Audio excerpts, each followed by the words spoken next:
Hey everyone, it's been quite a while since the last devlog. In the last video, the game looked like this. And now it looks like this. I put the devlogs on pause for a while, with the intention of eventually starting them back up, and that eventually is now. As you can probably see, there's been a huge amount of changes made during that time. Changes to character art, lots of new graphics, a number of fully scened levels, functioning multiplayer, and a bunch of new game features, among other things. If you want to try those changes out for yourself, you can head over to the game's website, which I'll link in the description, and sign up to the mailing list. A while back we started sending out periodic playtest builds over email, and we also made a Discord server where you can find people to battle against in the multiplayer arenas which are in the most recent playtests. Because there's so much to cover, rather than trying to summarize and recap everything in one video, I wanted to try doing more focused videos on specific topics. This video is going to be about the game's editor tools. Editor tools are an interesting topic to me because they're not often talked about. Players don't directly see or interact with them, so they probably don't think about them a lot. But if a game has levels, or any complex world of any kind, you can bet that there's an editor that the developers use to create that world. And it's always interesting, in my opinion, to see what kinds of tools people come up with to help them solve the sort of content creation problems that are specific to their particular game. And at this point in the development cycle for Happenlance, the editor is mostly done. There are a few things that are likely to be added and a few things that are likely to change, but for the most part, the functionality of the game's level editor is complete.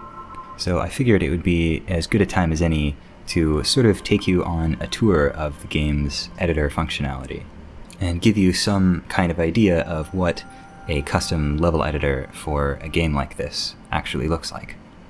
So let's just get right to it. So to enter edit mode, from play mode in this game, you just press tab. There are sort of two main ways that you can have a level editor interface with the game.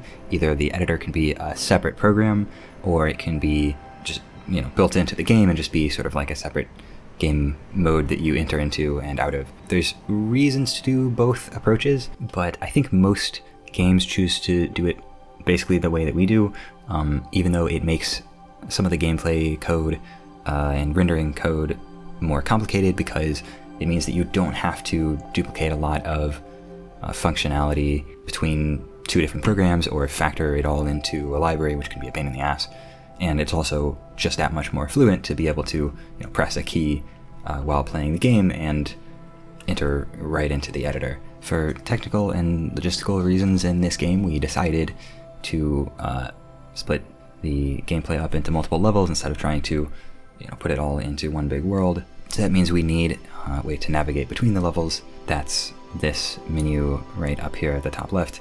I can change the level name to either save the level by a different name or load a level by name directly. And you can see that if I move something and I then go reopen the old level, it'll ask me if I want to discard my changes, and it does this anytime that I have changes I'm about to discard, so that's nice. This is new level button, which just gives you a blank slate level, and we eventually got tired of having to type in level names manually, so I implemented this simple menu where if you right click on the open button, it just gives you a list of all of the levels. So there's sort of two parts to the editor. There's this UI pane here that you can see, and there's sort of the stuff behind it, which is like the fluent widgets and things. I'll maybe go over those first. So it's WSD to move the camera and scroll to zoom. You can see all of these circles littered around the level are control points. Each one of these corresponds to some object in the level, and they're color-coded by what they correspond to. So like these yellow ones are camera hints, the purple ones are for terrain, the blue ones are like gameplay objects, and these green ones are what we call splats, which are just placements of sprites in the world that are purely visual. They don't have any sort of gameplay significance. They're just for scening the levels. You can of course select a control point by clicking on it. For splats, you can hover anywhere over the bounding box and click on that. You can also box select by clicking from any empty area and dragging, which selects multiple things. If there's not an empty area on screen, you can just press B instead of left-clicking, and that'll also drag a selection. You can hold Shift and drag another selection, and that'll add to the selection. You can also hold Shift and click on any individual item, and it will toggle whether it's selected or not. The splats in particular have some extra controls. If you select one, then these 2 extra control points will come up. This one allows you to drag and rotate the splat, and this one allows you to drag and scale it. And obviously you can click and drag on the splat to move it around. If you hold Shift and drag the scale widget, you can apply a non-uniform scale. So you can squash and stretch the splat, and even flip it across both axes, and then if you right-click on the scale widget, it will reset the scale to be uniform again, but it'll maintain the sort of orientation of the splat. And likewise, if you right-click on the rotation widget, it'll reset the angle to 0. There's a snapping grid, which is implemented.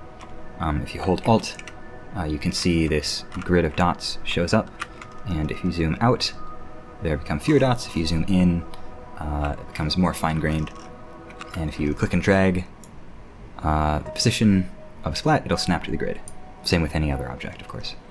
You can also hold Alt and drag the rotation widget to snap to 5-degree angles, and to use snapping for the scale, which also depends on the current zoom level. If you select multiple objects in the level, you'll notice that this bounding box appears, which has its own rotate and scale widgets. If you drag this center point on the bounding box, it'll snap that center point, or you can drag any of the currently selected points, and it will snap that point to the grid and bring all of the relative positions of all the other objects along with it. It's useful to be able to snap the individual control points because the center of the bounding box isn't necessarily always on the grid, even if the control points are. You can press Delete to delete the currently selected items. You can also just right-click individual items to delete them. You can also hit Control-C and Control-V to copy and paste selected items as expected. There's actually kind of a wrinkle with this, though, that makes it trickier than expected, which is the fact that the game has quite a lot of parallax going on, which means that 2 objects that are right next to each other on the screen aren't necessarily right next to each other in world space, because there's this sort of parallax shear that allows things to slide past each other visually. Which means that, for example, copy and pasting a group of splats that are on different parallax layers almost always produces pretty much a completely wrong and unusable result. So what we do instead is we copy and paste in screen space. So you can see that if I copy these here when they're mostly overlapping, and then come over here and paste, then they'll be pasted mostly overlapping, whereas if I move the camera so they're not overlapping, and I copy and then come over here and paste, they'll be in the same orientation that they were in on the screen. This is useful because oftentimes you have some sort of structure, like this hillside here, for example, which is made up of multiple parallax layers, and you want to be able to copy it as it appears, you know, from a particular position into some other particular part of the level, so that you see, you know, something that looks the same over here as it did, you know, over here. You can probably even notice that the bounding box changes size and shape as you move around, and as expected, I also had to implement the rotate and scale functionality to work in screen space as well, which has some unintuitive consequences. For example, if I rotate from over here and then go back over here and then rotate, the things are, you know, back in their original orientation, but they're in completely different places now. I don't think there's really a better solution to this than just doing these operations in screen space. It is a little bit confusing at first, but you sort of get used to figuring out how to use this pretty quickly, in my opinion. You can also undo and redo operations, undoing with Control-Z and redoing with Control-Y. I talk a bit in Devlog 4 about how the undo system is implemented. If you are curious, you can go back and watch that video. Oh, another neat thing is when you select certain types of objects, certain visualizations specific to that object will show up. For example, when you select a splat, it will highlight the bounding box of the splat and also the texture of the splat. When you highlight a camera hint, it will show the radius and strength and whether it's positive camera hint, green, or a negative one in purple. When you select an archer, it'll show their aggro radius. And when you select terrain point, it will highlight the entire sort of terrain chain that point is a part of. The terrain chains in particular are sort of a special case. They have a number of operations that are unique to them, because all of the other types of objects in the level are just, an individual thing with like a position and an orientation. But the terrain is made up of a series of chains, where each chain has a number of points that define it. So for the terrain, if you delete a point by selecting it and hitting delete, it will delete that point and also the lines attached to it. But if you right-click on the point instead, it will delete that point while keeping the points on either side of it attached by a line. You can also see when I hover over one of these lines, a sort of like phantom control point shows up under my mouse. I can right-click to delete that individual line without deleting the control points, so it's essentially just splits the chain. I can also left-click to add an extra terrain point in between here. And at the end of a terrain chain as well, you'll notice if I hover the mouse near this control point, I'll get a phantom control point that shows up, and I can left-click, and that just allows me to easily drag out new points from the end of the chain. That's about it for the Fluent editor stuff. Next, I want to talk about this sort of GUI pane over here. There are a number of sections in this. I actually think it probably makes sense to start with the bottom section and go up and sort of explain what each section is for in reverse order. So the first section is a set of sort of various miscellaneous sliders that are generated by macros in the code. These were added to sort of make it easy to adjust the position and transform of the different sprites that make up the characters, bodies, and animations. Because for various reasons, these sprite sheets aren't all, perfectly lined up, and you want to be able to sort of tweak the positioning to make everything look right. This is like a super low-tech solution, but it's, good enough for what we needed it for. Next, we have a listing of various debug toggles. These are a little bit hard to read and kind of look like code. That's because this is actually also generated from the code using macros. I added this at one point just because there were so many different debug features that I started to forget, which key would toggle which feature. I'm not going to go through all of them. Most of them are honestly pretty boring. But yeah, once again, extremely low-tech solution, but totally good enough for what we need it for.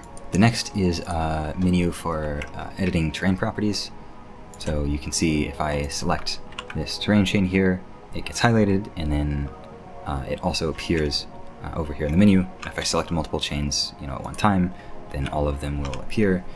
There's a button here to flip the normals. You can see these are these sort of yellow lines pointing out away from the surface. This defines, whether the surface is, pointing one way or pointing the other way. And there's drop down for materials, which we don't use yet in this build of the editor, but we will very soon for things like footstep sounds and material properties like friction and bounciness and things like that. There's the object properties drop down.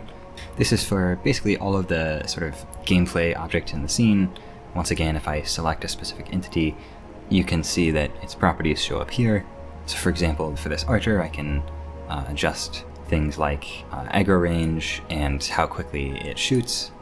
For these boxes, I can adjust the sort of size and shape, and also the material properties like, the weight and the friction and the sort of bounciness and how it interacts with being impaled by the lance. There's also this box here which allows you to affix a prop to another prop.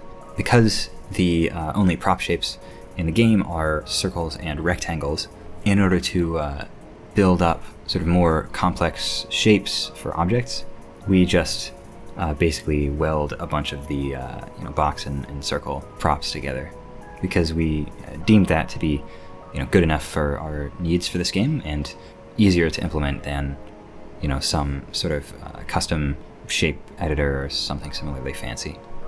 I'm not going to show it off right now because it's still kind of janky and needs some work. Each one of these props also has an image attached to it, which you can see I can change here with this drop-down, and then I also have properties here to, of course, be able to adjust the position and transform of this to, fit it to the shape of the prop. Something somewhat specific to these props is that if I select multiple at a time, this section pops up to be able to actually edit the properties of all of these props simultaneously. Then the next section is for editing splats. So if I select a splat here, you can see its properties show up. First of all, there's the layer that it's on. This defines, its position in parallax space. So if it goes all the way to the back, you can see that it doesn't move at all with respect to the camera. And if it goes to 0, then it is sort of on the gameplay layer with the player and the boxes and everything else. If it's somewhere in between, then it's sort of somewhere partway in the background. And if I give it a positive layer, then it will move sort of opposite the movement of the camera to appear to be sort of in front of the gameplay layer. You can see that we use that here for some of these light beams, for example. Now, there's something a little bit weird with this sort of layer index. When you increase the layer from layer -1, it doesn't sort of go to 0 and then to 1 as you might expect. It goes from -1 to -0 and then to regular 0 and then to +0 and then to 1. So there's 3 0 layers. So what's going on there? Well, within the sort of gameplay layer here, for various reasons, we end up wanting to be able to have some things layered in between other things. For example, if this splat is in the -0 layer, then it shows up behind everything that's sort of relevant to gameplay. If it's on the neutral 0 layer, it shows up in front of some things like the player and behind some things like the lance and the props and ragdolls, you can see. And then on the +0 layer, it shows up sort of in front of everything. So that's what's going on with these sort of 3 different 0 layers here. We have this drop down to pick out the texture to use for this. As you can see, you can manually edit the transform, and you can also apply tint and shade to each splat as well. And the combination of these two is really versatile for being able to sort of recolor splats to fit different uses or fit the mood of the scene. For example, you can see both these sort of foreground canopy splotches up here, and also these sort of background splotches back here are actually made up of these same tree sprites as we have, up here in the front, but they've just sort of been set to sort of dark color to turn them into silhouettes. And here as well, you can see these same tree sprites are used here in the front, where they're brighter, and also here in the back, where they've sort of been darkened to make it clear that this is a background layer and not something that you'll interact with during gameplay. You can also set additive blending on any of these sprites. This is useful, for example, for things like these sunbeams. And then here you can change some general properties like the brightness, the opacity, and then this one, the atmospheric strength, is sort of interesting. I'll talk about this a little bit later, but essentially this defines how much this sprite is affected by atmospheric perspective. So you can see if I put this all the way back in the background, this slider will affect how much it sort of fades towards the sky color. There are also these motion vector settings down here, which are maybe incomplete, but these are just used to do things like, for example, make one of these clouds back here sort of gradually slide across to make it so the background isn't like totally static. Now these 4 buttons here are sort of interesting.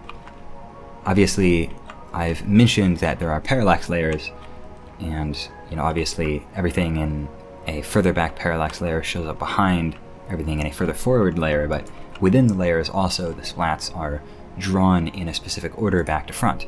And so to edit that order, we have these buttons here, which obviously send to back and bring to front work exactly how you'd expect, and then push backward and pull forward just sort of reorder the splat with respect to specifically the other splats that are actually overlapping it. And then much like with the multi-editing of props that I showed earlier, I can select multiple splats and change properties of all of those splats at once up here. Now the next pane is the sort of global level properties. So these are things that affect the entire level and aren't specific to any one object. There's this next level field, which essentially when the player reaches the end of the level, this field will define what level the player gets taken to next. So this allows you to thread levels together into a level progression. I've sort of come to believe that threading levels internally this way is actually kind of a mistake. Having this as a property of each level means that if you want to change how levels are threaded together, it means that you have to go in and like individually, open up each level, edit this, and then save it, which is really time consuming if you're changing a lot of levels. And also it introduces complications because if you, for example, move an entire set of levels from one folder to another, if you're using a sort of absolute path scheme like we are here, then you need to go in and change this field for every single one of those levels to make sure that it points to the new location of the next level. Or you can use relative paths, but that has its own problems if you move some levels but not other levels. So I want to change this to thread levels externally. So you just have something like a text file, for example, that has a list of levels in it that defines what levels come after what other levels. So this will disappear at some point. There's the camera zoom. So this, you can see this sort of green rectangle here just shows you in edit mode what the viewport will be when you go into play mode from this position. So it's really nice to be able to sort of easily like match up the skybox in the very back to the viewport. And there's some other kind of self-explanatory stuff here. Now here's something kind of interesting, which is the settings for the atmospheric perspective. This essentially provides a way to apply a sort of filter to all of the sprites in the entire level that makes more distant things in the further back parallax layers look more sort of hazy and lower their contrast and blend them towards the sky color, as you would see in looking at like distant mountains in the real world. And there's a bunch of properties for that. There's this slider that controls the strength of the effect. So it goes all the way from having no atmospheric perspective at all to having like really super strong atmospheric perspective. There's this washout slider, which is essentially kind of like a brightness parameter, I guess. There's this atmospheric curve slider, which is kind of hard to explain, but you can sort of see as it goes towards 1, things even very near to the gameplay layer start to be affected by atmospheric perspective, and then as this number gets higher, the atmospheric perspective starts to apply mostly only to things in the background. This is like the exponent of the curve, essentially, that defines the strength of the effect over distance. A value of 1, I think, is the most physically correct, but it usually doesn't look as good, so the default, I think, is like 5 or something. The near plane sort of defines how close to the camera the effect actually starts to take place. So setting it to near 0 means it only even starts to kick in very far back. Setting it to about 0.5 means that it starts to kick in just behind sort of the gameplay layer, And setting it to 1 means that even the gameplay layer is sort of affected by atmospheric perspective.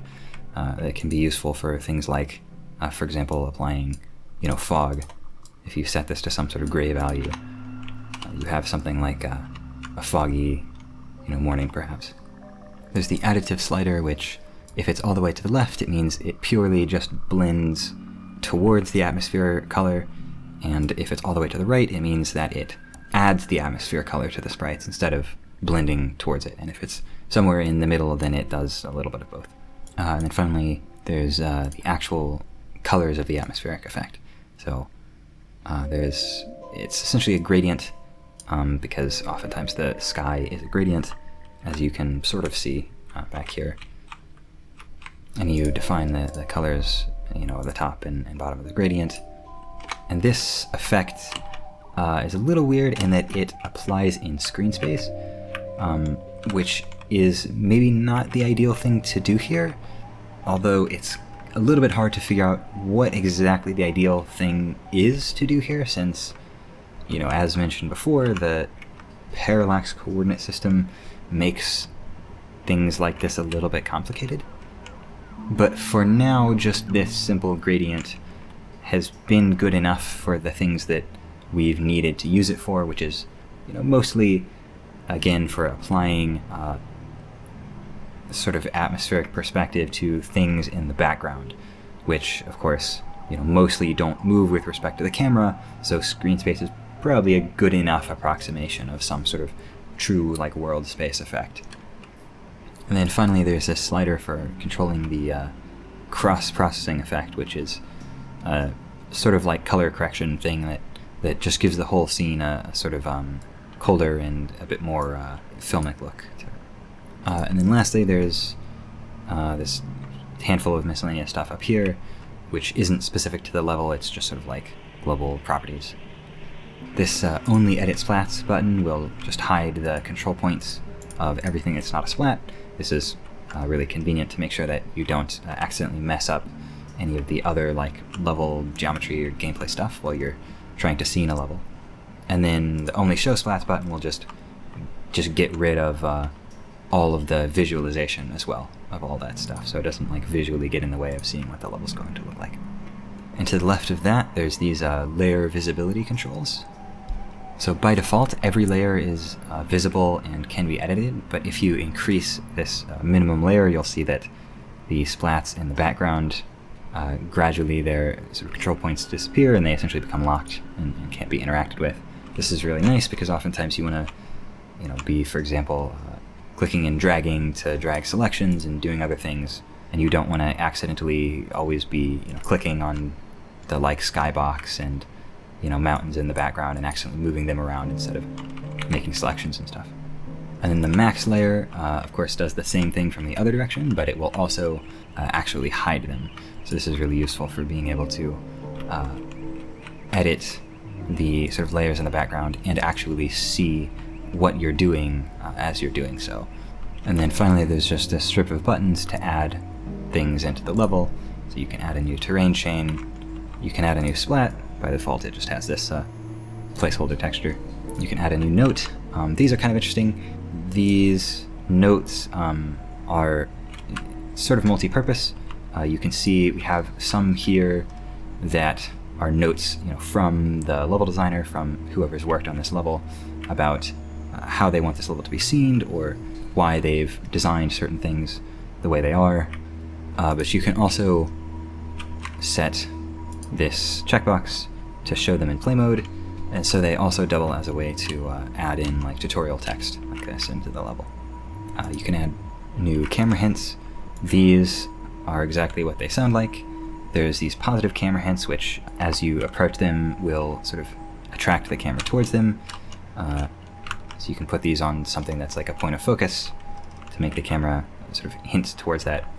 And there's these ones, which if you have a negative attraction value, they will push the camera away.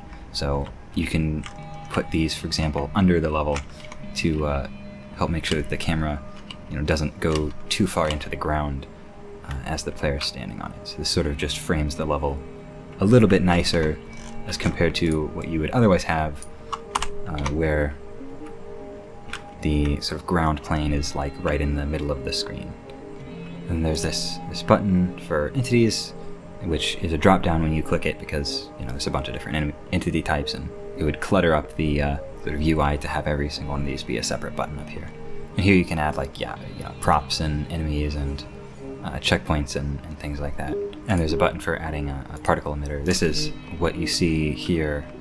For example, it causes these sort of leaf particles to fall from the tree. I'll talk more about particles and particle emitters, I think, in a later video. There's some kind of interesting things that we do with them. So that's about everything there is to show. Hopefully that gives you some insight into what it takes to make levels for a game like this. If you enjoyed this video or thought that the game looked interesting, we recently launched a Steam page for the game. I'll link that in the description. If you could go take a look and maybe wishlist the game, I would really appreciate it. It really does help us out a lot, actually, as Steam uses wishlist numbers pretty heavily in determining how much and what kind of visibility to give the game once it is released. That's all for now, but I have lots more to talk about, so stick around for more videos, and I'll see you again soon.